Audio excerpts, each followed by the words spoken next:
የወንዶች ውበትን ቁጥር 1 ማስቀምጠው ታማኝነትን ነው፣ ፌትፉልነስ ነው። ባለ ትዳር ከሆነ አለቀ በቃ። ሚስት አግብቷል አለቀ። ለሚስቱ ታማኝ መሆን አለበት። አለማግባት መብቱ ነው። ካገባ ግን የእሷ ነው ይሄ ሰውዬ። አሁን በጣም የተለመደ ነገር አለ።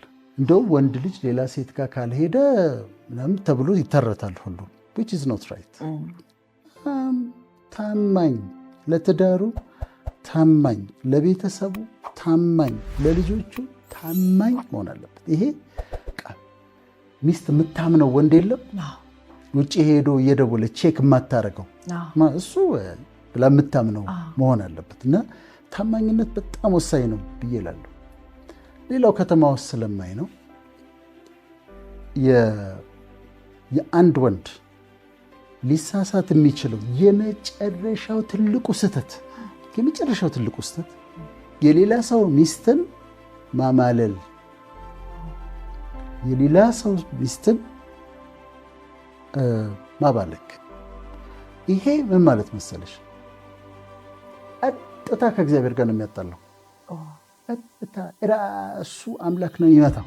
ኪዳን ውስጥ ነች ያቺ ሴት፣ የሌላ ሰው ሚስት ነች። እኔ በዚህ አጋጣሚ ባለትዳሮች ቀለበት ማድረግ አለባቸው። እኔ ባለትዳር አይደለሁም፣ ግን ባለትዳር የሆኑ ሴቶች ቀለበት ቢያደርጉ ጥሩ ነው። አሁን የሰለጠነው ዓለም ላይ ቀጥታ ሄደው ጣቷን ነው የሚያዩት። ጣቷ ላይ የጋብቻ ወረቀ በቀለበት ካለ አይነኳት፣ በቃ ሺዝ ማሪድ። እና አንዲት ሴት ባለትዳር የሆነችን ሴት ማማለል፣ ከዛ እሷን ቃሉ በጠንካራ ማማገጥ፣ እሱ የአንድ ወንድ የመጨረሻ ትልቁ ስህተት ነው። አንዳንዶች ደግሞ ሳይሳካላቸው ሲቀር ዝም ብለው ተነስተው እንትናን ሚስት እኮ ከኔ ጋር እንዲሆናለች ምናምን በጣም ነውር ነው። በጣም ነውር ነው። እና ታማኝነት ቁጥር 1 ነው። ሴቶችም ወንድን ሲመርጡ ለጋብቻ እግዚአብሔር ይስጣቸው ትክክለኛውን ሰው ታማኝነቱን ቁጥር 1 አድርገው ቢያስቀምጡት ደስ ይለኛል። ሁለተኛ በስራ የሚገለጥ የወንድ ልጅ ውበት ለሴት ልጅ ያለው ክብር ነው። መንገድ ላይ ያሳልፋታል፣ ቅድሚያ ይሰጣታል፣ ልትቀመጥ ስትል ወንበር ስቦ ያስቀምጣታል፣ መኪና ውስጥ ስትገባ በር ከፍቶ ያስገባታል። ይሄ ጀንትልማን ነው፣ ለሴቶች የሚሰጠው ክብር ነው። እና ከሴት የተወለደ ነው። እናቱ ሴት ነች። ሴትን ይወዳል፣ ሴትን ያከብራል። እና ሴትን አይሳደብም፣ በፍጹም ሴትን አይሳደብም። አንደር ኖ ሰርከምስተንስስ ሴት ልጅን አይማታም። አንደር ኖ ሰርከምስተንስ ምንም ኤክስኪውዝ የለውም። አናዳኝ ነው፣ እንዲሆና ነው፣ በሴት ልጅ ላይ እጁን አያነሳም። አንድ ነጥብ የለኝ። እና አንዱ ኳሊቲ የወንድ ልጅ ኳሊቲን ለማየት ከፈለግሽ ሴት ልጅን እንዴት ትሪት እንደሚያደርግ እዩ። እዚህ ጋር ከሚስቱ ጋር ተቀምጦ ወይም ከጮኛው ጋር ተቀምጦ እዛ የሚያይ ከሆነ አይኑ የሚቀላውጥ ከሆነ ልክ አይደለም። እዚህ ጋር ከከበረች ሚስቱ ጋር ነች ወይ ከገርል ፍሬንዱ ጋር ነው ያለው እዛ ጋር። እና ሴት ልጅን የሚያከብር ለሴት ልጅ የሚሰጠው ቦታ በጣም ወሳኝ ነው። የውስጡ ነው የሚገለጠው፣ እያስመሰለ ሳይሆን የውስጡ ነው የሚገለጠው። ሶስተኛው በስራ የሚተጋ፣ ቅድም አንቺ በደንብ ብለሽዋል። ዲሊጀንት የሆነ ይለፋል። በነገራችን ላይ ምድርን ታርሳለህ የተባለው አዳም ነው፣ ሔዋን አይደለች። በላብህ ትበላለህ፣ በፊት ወዝ ትበላለህ፣ ምድርን ታርሳታለህ የተባለው ወንዱ ነው። the man is the breadwinner። አስቸጋሪ ነው። አሁን ዶክተርም ሆኑ አስተማሪም ሆኑ ኑሮ መቋቋም ተቸግሯል። ግን ምንም ማድረግ አይቻልም። እሷ ትሰራለች፣ እውነት ነው፣ ታግዛለች። ቅድም እንዳልነው በክፍል ማርገዝ አለባት፣ መውለድ አለባት፣ ማጥባት አለባት። ይህ ሁሉ ኃላፊነት ይጠብቀዋል። ብሬድ ዊነር ግን ወንዱ ነው። ቤት ሲገባ ዳቦ ይዞ የሚገባ እሱ ነው። ሙዚ ገዝቶ የሚገባው ለሱ ነው። እና በጣም ጠንክሮ የሚሰራ ለመሻሻል ለማደግ የሚሰራ በጣም ዲሊጀንት ሃርድ ወርኪንግ የሆነ ወንድ በጣም የተከበረ ነው። በጣም የተከበረ ነው። የውስጥ ውበቱን ደግሞ ያሳያል። ስለዚህ ሶስተኛው ነጥቤ ይሄ ነው። በጣም የሚተጋ እረፍ የሚያደርግ ቅድም እንዳልሽው በንባብም በእውቀትም ለማደግ የሚሞክር ሰው ማስላቸውን ማሳደጋቸው ምናምን ማስኩላር መሆናቸው እንደዚህ ጥሩ ነው። ግን ደግሞ ለማይንድ ደግሞ ፉድ ደግሞ ያስፈልጋል። ለብሬን ለማይንድ ደግሞ ምግብ ያን ስፖርት ከሰራ በኋላ አእምሮን ደግሞ ይመግብ መሆን አለበት በእውቀትም እንዲያድግ። አራተኛ የምሰጠው ለውስጥ ውበት ወንድ ልጅ ጀንትል የሆነ የማይጣላ ለድብድብ ሬዲ ያልሆነ ቱግ የማይል you don't have to fight to be a man ብሏል ኬኒ ሮጀርስ። ኬኒ ሮጀርስ የሚባል ዘፋኝ ካንትሪ ሚውዚክ you don't have to fight to be a man ወንድ ለመሆን እኔ መደባደብ የለብኝም። እና እነዚህ ውስጥ በት ያላቸው ወንዶች ጀንትል ናቸው። አንዳንድ ጊዜ ያጋጥሞሻል፣ እኔ ዛሬ ያጋጥሞኛል። መኪና እንደዚህ መሻገር ፈልገሽ ወደዚህኛው መቀላቀል ፈልገሽ በዚህ ጋር ብዙ መኪናዎች እየመጡ ነው። ከዛ እንደዚህ መግባት ፈልገሻል። አንዳንዱ እንደው ይፈጥንና ይዘጋብሻል። ይፈጥና ይዘጋል። አሁን አንዱ ያቆምና እለፊ ይልሻል። ሳላመሰግነው እጅ ሳልነሳው አላልፍ። ሁሉም እኮ እየዘጋብሽ ነው።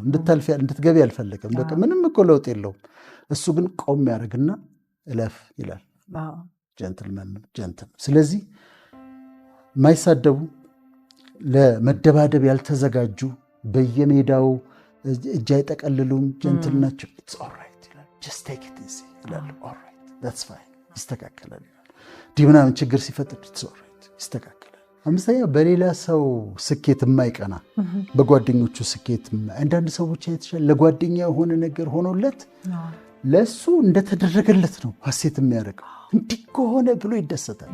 እንደዚህ አይነት ሰዎች ውስጣዊ ውበት አላቸው። ለጓደኛው ላይ እንቅፋት የማያስቀምጥ፣ የጓደኛውን ስኬት የማያጣጥል፣ ምን ዋጋ አለው የማይል፣ ደስ የሚለው በጓደኞቹ ስኬት። ሀብታም የሆኑ ጓደኞች አሉ።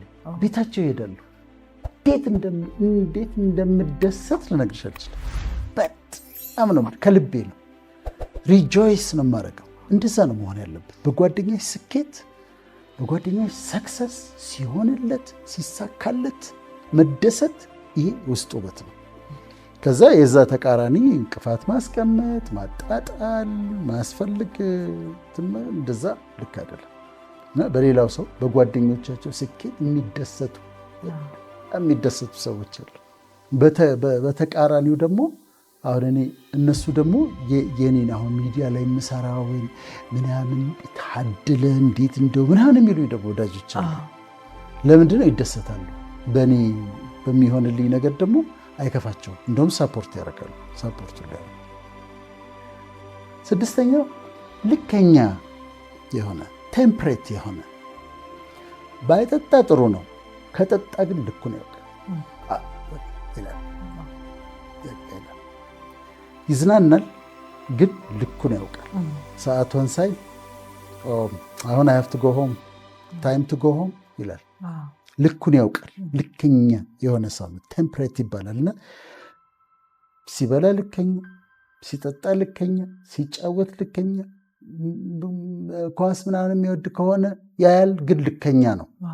ዝም ብሎ አይገባበትም። እና መጠኑን የሚያውቅ በነገር ሁሉ መጠኑን የሚያውቅ ሲጫወትም ሲቀልድም ለዛ አለው፣ ልክ አለው እና ያልፋል። የማያልፋትን መንገድ ያውቃል። ሰዎችን የሚጎዱ ቀልዶችን፣ ሰዎችን የሚያሳዝኑ ቀልዶችን ያውቃል። አያረጋትም። እሷ ልከኛ ነው። የሰው ባለፈው ያልሽውን ባውንድሪን ያከብራል። ሲቀልድ እንኳን በምን ጉዳዮች ላይ እንደሚቀልድ ያውቅና በዚችኛዋ ጉዳይ ግን እንደማይቀልድ ያውቃል። ልከኛ ነው። የውስጥ ውበት ነው። የመጨረሻ አንቺ ብለሽዋል፣ ፕሮብሌም ሶልቪንግ ላይ ነው ያተኮርሽው መጀመሪያ ላይ ስታስቀምጪ። እኔ ደግሞ 7 ላይ ያስቀመጥኩት በሰዎች ችግር ጊዜ የሚደርስ ሐዘን ደረሰብሽ አይደል? ይመጣና አጠገብሽ ቁጭ ይላል። ምን ሆኖ ነው? አይዞሽ ይላል። ታመመ አንድ ሰው ይመጣል። ገንዘብ ላይ ኖሮ ይችላል። ሕክምና አይከፍልም። ግን ምንድን ነው ወንድሜ ምን ሆነ ነው ምን ተደርጎ ነው ይላል። የሆነ በቃ አብሮ ያለ ሰው እንደሆነ ኮንሰርን ነው እና ይደርሱልሻል። አሁን እኔ ወደ ውጭ ሲሄድ አንድ ወዳጅ አለኝ እና አይዞ አለው ለልጆቹ አለው እኔ ምናምን ይላል። ምንም የለውም እኮ ምንም የለውም፣ ግን አለው። እንዲህ አይነት ወንዶች ጥሩ ናቸው። የውስጥ ውበት ነው። የውስጥ ውበት ያላቸው ወንዶች ከወደቅሽ እጃቸውን ዘርግተው ያነሱሻል። እጃቸውን ሊሰጡሽና ከወደቅሽበት ያነሱሻል እንጂ እዛ ጋር አይወጉሽም። አንዳንዴ የውስጥ ውበት ከሌለ አጋጣሚውን ተጠቅመው አታክ የሚያደርጉሽ ሰዎች አሉ። እንዲህ በቃ እንዴት ነው እዛው በቃ። እነዚህ ግን ደክመሽ ካገኙሽ እጃቸውን ሊዘረጉና ያነሱሻል። ጥሩ ነገር ስትሰሪ ኢንካሬጅ ያደርጉሻል። ይሄ ጥሩ ነው፣ ጅድ ያደረጋችሁ ጥሩ ነው፣ ይሄኛውን ደግሞ እንዲህ ብታስተካክሉት ደግሞ ብትጨምሩበት ጥሩ ነው። እኔ አንዳንዴ ማመን የማይቻል የዩኒቨርሲቲ ምሁራን አገኛለሁ። ስኮለርስ፣ ፕሮፌሰርስ መንገድ ላይ ወይ ዩኒቨርሲቲ ሄጄ ወይ በተለያየ ስብሰባ ላይ መጥተው ፕሮፌሰር ከሌ ይባላለሁ፣ የምታቀርባቸውን ነገሮች አውቃለሁ፣ በጣም ጥሩ እየሰራህ ነው፣ በጣም ቀጥልበት፣ ህዝብን እያስተማርክ ነው ምናምን ይልሻል። ማለት እኮ ያስፈልገው ማለት ግን ምንድን ነው ፖዚቲቭ ነው፣ ኢንካሬጅ ያደርግሻል፣ አይሰስትም። ከዛ ደግሞ ይሄን ደግሞ እንዲህ ብታደርገው ደግሞ ይልሻል። እንዲህ አይነት ወንዶች የተከበሩ ናቸው። ስትወድቅ የሚያነሱሽ፣ ስትበረች ደግሞ በርታ፣ you are doing well፣ በጣም ጥሩ እየሰራህ ነው፣ በርታ፣ ይሄኛውን ደግሞ አስተካክል ምናምን የሚሉሽ ወንዶች እዚህ የውስጥ ውበት ያላቸው ናቸው። ወንድ ልጅ አያሽሟጥጥ ብሎ አይልም። በሰው ውድቀት አይሳለቅም። ስህተት ፈልጎ ፎልት ፋይንደር ሆኖ ስህተቶችን ኮሬክሽን አለ እንቀበላለን፣ ግን ፎልት ፋይንደር አይሆንም። ሂዝ ማን እና እነዚህ የወንድ ልጅ ውበት ናቸው።